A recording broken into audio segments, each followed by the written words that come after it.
Bueno, terminemos con lo de Malvinas en esta segunda parte.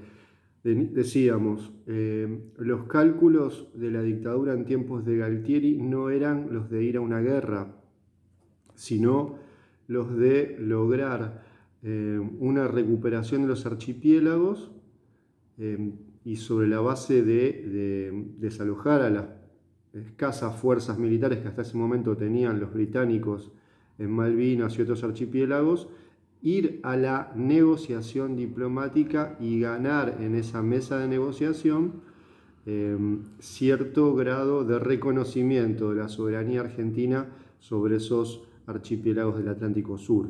Estos cálculos fallaron, como veníamos diciendo en el anterior video. Fallaron no solo los cálculos exteriores de cómo se iban a posicionar los distintos países, las distintas potencias de la época, sino que también fallaron los cálculos que hacía la dictadura en relación a cómo iba a impactar dentro de la población, dentro de nuestro país, este conflicto del Atlántico Sur. Por supuesto que todos recordamos un momento que fue el de la plaza llena, festejando, digamos, la recuperación de Malvinas, y eso algunos análisis, algunas interpretaciones creen ver en eso la demostración del éxito de la manipulación de masas que se habría producido. Por ejemplo, acá tengo, si se puede ver, la tapa de Clarín, Euforia popular por la recuperación de las Malvinas, ¿sí? La foto de Galtieri desde el balcón de la Casa Rosada saludando. La realidad es que el cálculo falló también en ese sentido porque una cosa era recuperar las Malvinas y eso tuvo apoyo de masas, y otra cosa es que eso se tradujera a un apoyo a ese gobierno dictatorial. No corrieron parejas las dos cosas, y de hecho podemos decir que los espacios públicos que el pueblo, con su entusiasmo y su apoyo sobre todo a los colimbas, a los conscriptos que eran convocados para el proceso bélico, esos espacios que con su entusiasmo, con su euforia, como decía esta tapa de Clarín, el pueblo fue ganando, eran espacios que luego el pueblo no iba a abandonar fácilmente, y eran espacios que en principio la dictadura no estaba dispuesta a tolerar. Recuerden que lo que se buscaba con esta idea del terrorismo es el encierro, el enclaustramiento, el no participar del espacio público, ser marginados de la vida social, una especie de exilio interior. Esto, en estos días que estamos atravesando, es algo que nos da muchas reminiscencias. Bueno, entonces los cálculos erróneos de la dictadura fueron tanto hacia la actitud de británicos, norteamericanos, soviéticos, como los cálculos de cómo esto podía llegar a ser aprovechado por esa dictadura en crisis para poder darse continuidad. Y acá, para ir redondeando, porque justamente estos videos son para plantear solo algunas cosas, algunos matices, algunos aspectos interesantes, pero que no se pueden profundizar, tenemos que pensar por qué esa dictadura era incapaz de llevar esa recuperación de Malvinas a la victoria, o esa guerra que se planteó a despecho de sus intenciones, ¿sí? Porque el escenario bélico se impuso a pesar de las intenciones de la dictadura. ¿Por qué no pudo? ¿Cuáles son las explicaciones para que no se pudiera ganar esa guerra? Ese es un tema y una pregunta que seguramente todos nos podíamos formular. Y lo que se pudiera decir para responder a eso es que esa dictadura, que como vimos en el video sobre la política económica, tenía una clara orientación a favor de las grandes potencias, a favor de los intereses concentrados oligárquicos, empresariales, de la burguesía intermediaria, de lo que luego se van a llamar los capitanes de la industria en el periodo de Alfonsín. Esa dictadura que tenía las manos tintas en sangre de los miles y miles de detenidos, desaparecidos, etc. Esa dictadura era incapaz por su naturaleza de poder hacer la guerra hasta el final, hasta las últimas consecuencias y obtener el éxito frente a una potencia imperialista como la potencia británica.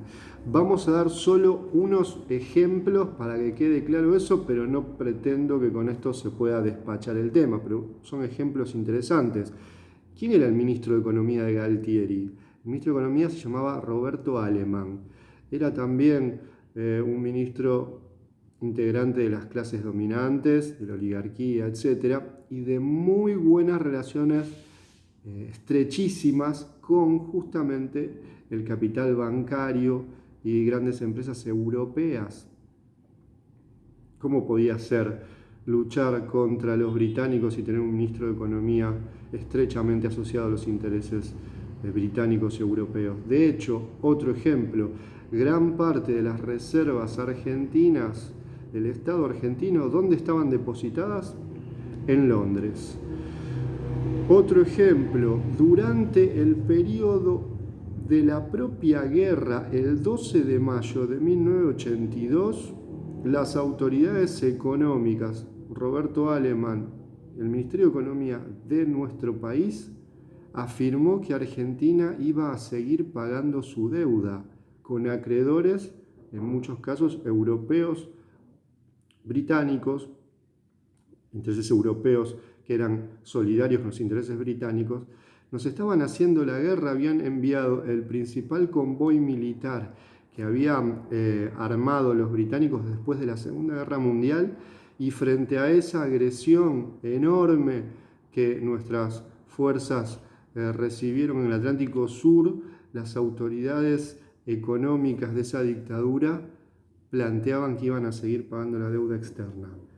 Otro ejemplo más, en la comandancia del ejército, en el principal edificio en la calle Paseo Colón, en nuestra ciudad de Buenos Aires, existía una misión militar norteamericana. En el corazón de la comandancia de las Fuerzas Armadas Argentinas, durante el propio periodo de guerra, había una oficina, un destacamento de Estados Unidos.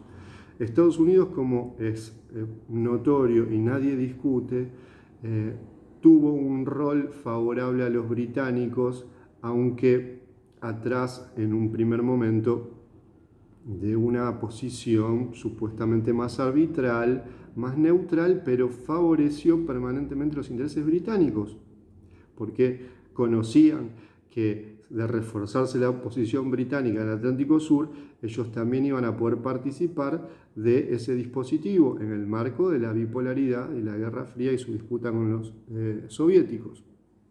Estos ejemplos nos dan la pauta de que era imposible que el entusiasmo, que el esfuerzo del pueblo en su intención de recuperar a las hermanitas perdidas como las Malvinas, como decía una canción tradicional, iba a ser dilapidado por esas autoridades, no podía ser canalizado efectivamente por ese gobierno.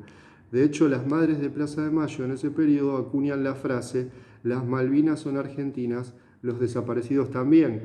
Con lo cual en la frase queda bien clara la contradicción, la imposible resolución de esa contradicción por parte de esa dictadura. Por eso que la propia guerra es un hecho muy complejo y hubo actitudes heroicas no solo de los conscriptos, sino también de oficiales y suboficiales y profesionales del ejército, hubo muchos otros desempeños, empezando por los cuadros de dirección de las Fuerzas Armadas, que fueron realmente pésimos o autosaboteadores del esfuerzo de la guerra. Por eso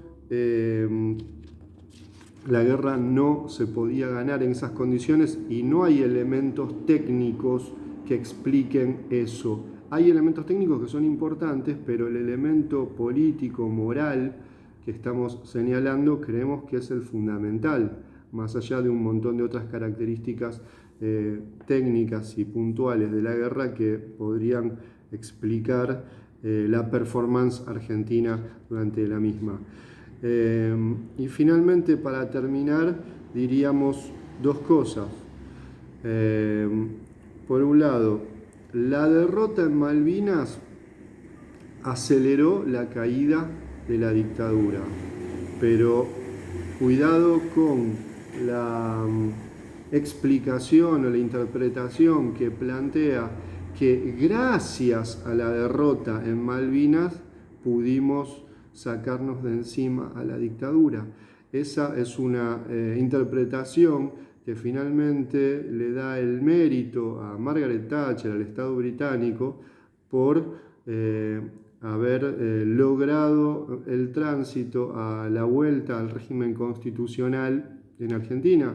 Y lo que acabamos de explicar, y es algo objetivamente cierto, es que la dictadura llega a Malvinas desgastada, en crisis, y que el fracaso en Malvinas, en todo caso, sí se puede decir que acelera la caída, la retirada de los militares a los cuarteles, pero no puede nunca explicarlo.